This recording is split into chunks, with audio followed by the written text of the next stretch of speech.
الحمد لله الذي هدانا لهذا وما كنا لنهتدي لولا أن هدانا الله لقد جاءت رسل ربنا بالحق ونودوا أن تلكم الجنة أورثتموها بما كنتم تعملون أشهد أن لا إله إلا الله وحده لا شريك له وأشهد أن محمدا عبده ورسوله صلى الله على محمد وعلى آله وأصحابه ومن تبعهم بإحسان إلى يوم الدين قال الله تعالى في كتابه الكريم يا أيها الذين آمنوا اتقوا الله حق تقاته ولا تموتن إلا وأنتم مسلمون يا أيها الناس اتقوا ربكم الذي خلقكم من نفس واحدة وخلق منها زوجها وبث منهما رجالا كثيرا ونساء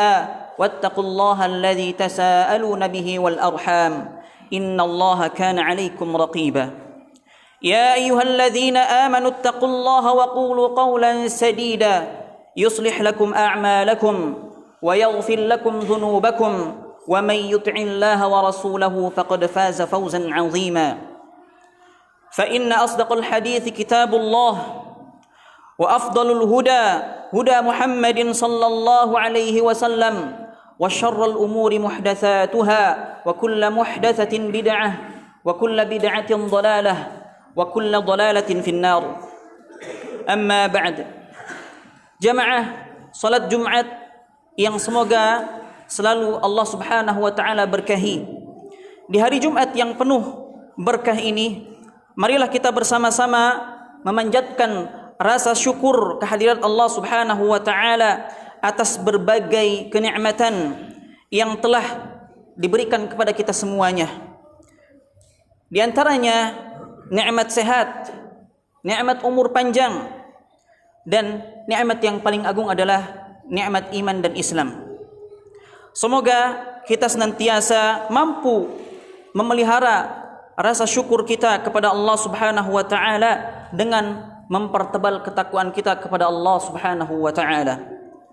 Salawat dan salam kita haturkan kepada junjungan kita Nabi Muhammad sallallahu alaihi wasallam, suri tauladan dalam kehidupan kita beserta keluarga beliau, para sahabat dan semua pengikutnya yang istiqamah mengikuti di atas jalannya.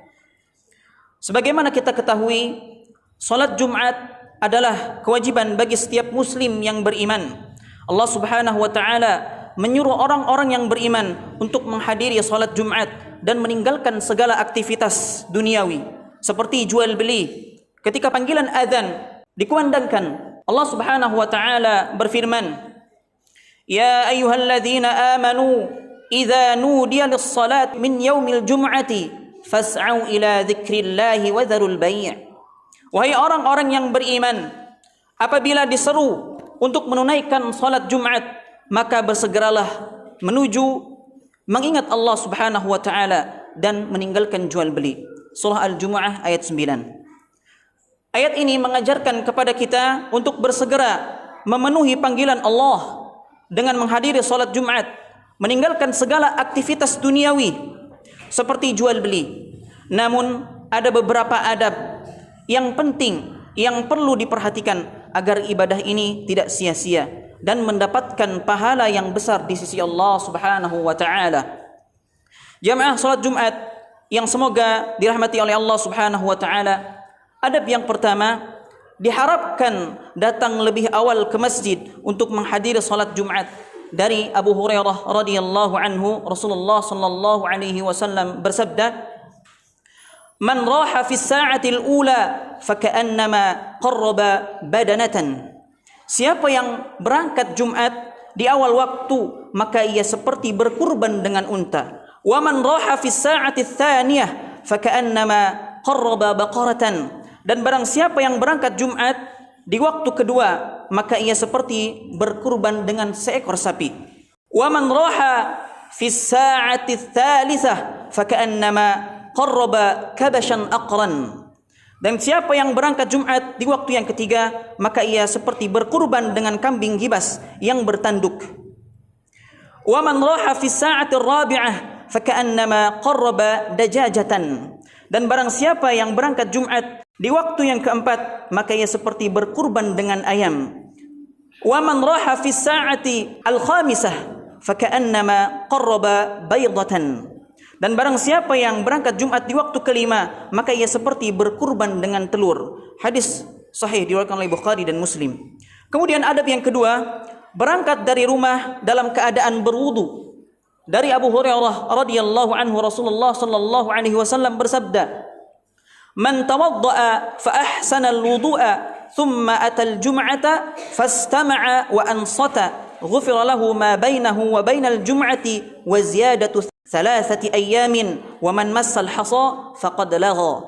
Barang siapa yang berwudu lalu memperbagus wudunya, kemudian ia mendatangi salat Jumat, kemudian di saat berkhutbah ia betul-betul mendengarkan dan diam, maka dosanya antara Jumat saat ini dan Jumat sebelumnya ditambah 3 hari akan diampuni. Dan barang siapa yang bermain-main dengan tongkat, maka ia benar-benar melakukan hal yang batil, lagi tercela.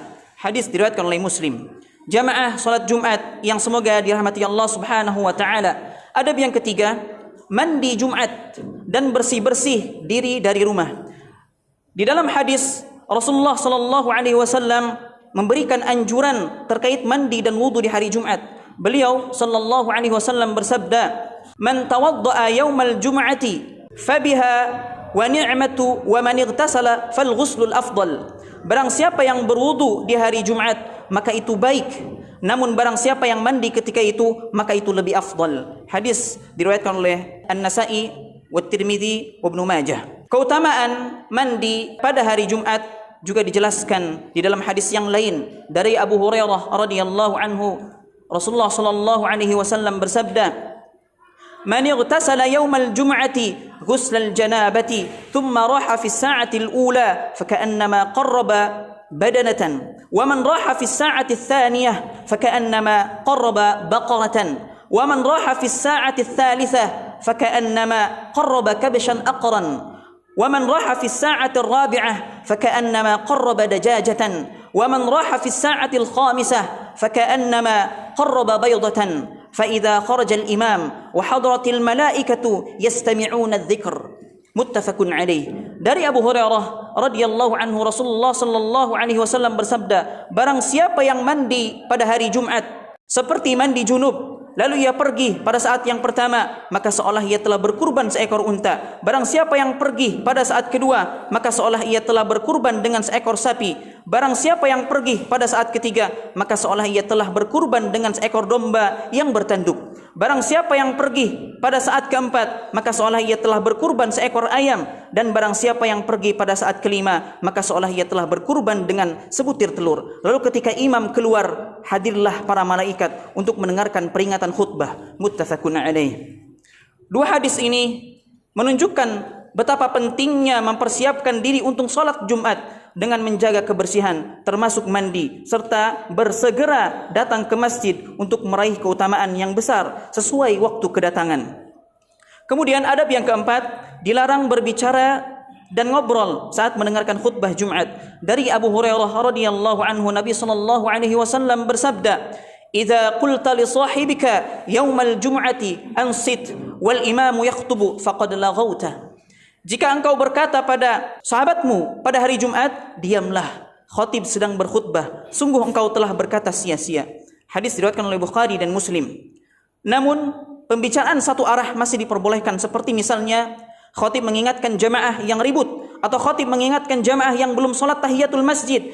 Bisa pula karena jamaah meminta sesuatu pada khatib saat khutbah. Dalam hadis Anas bin Malik radhiyallahu anhu, ia berkata, "Ata rajulun a'rabiyyun min ahli al-badwi ila Rasulillah sallallahu alaihi wasallam yaumal jum'ati faqala ya Rasulullah halakatil masyatu halak."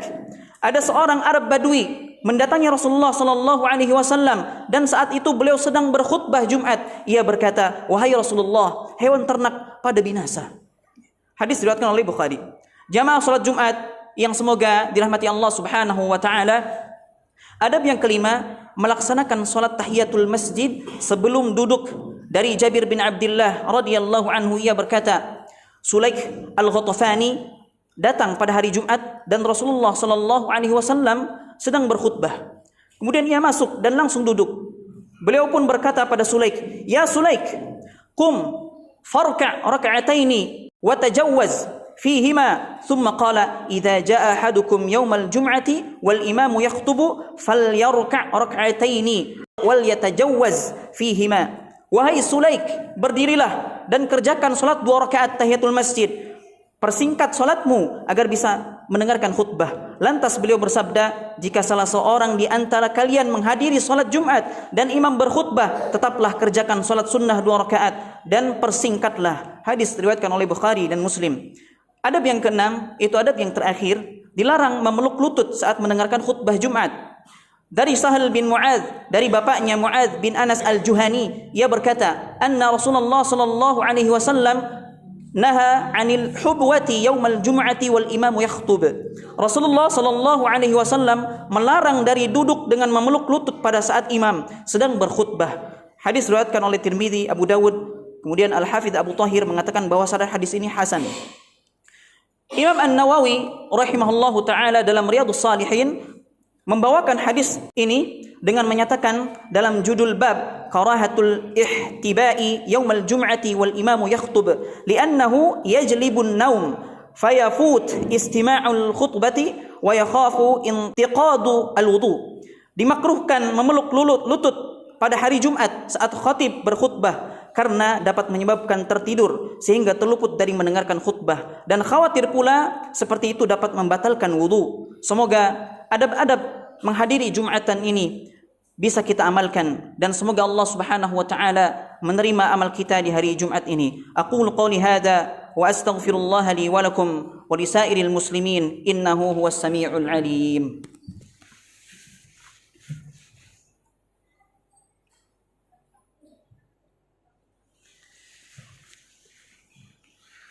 Alhamdulillahi wa kafa wa usalli wa usallimu ala Muhammadinil Mustafa wa ala alihi wa ashabihi ahlil wafa.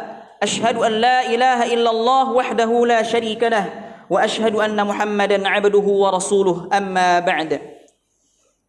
Faya ayyuhal muslimun, أوصيكم ونفسي بتقوى الله العلي العظيم واعلموا أن الله أمركم بأمر عظيم، أمركم بالصلاة والسلام على نبيه الكريم فقال إن الله وملائكته يصلون على النبي يا أيها الذين آمنوا صلوا عليه وسلموا تسليما. اللهم صل على محمد وعلى آل محمد كما صليت على إبراهيم وعلى آل إبراهيم إنك حميد مجيد، وبارك على محمد وعلى آل محمد كما باركت على إبراهيم وعلى آل إبراهيم إنك حميد مجيد. اللهم اغفر للمؤمنين والمؤمنات والمسلمين والمسلمات الأحياء منهم والأموات إنك سميع قريب مجيب الدعوات.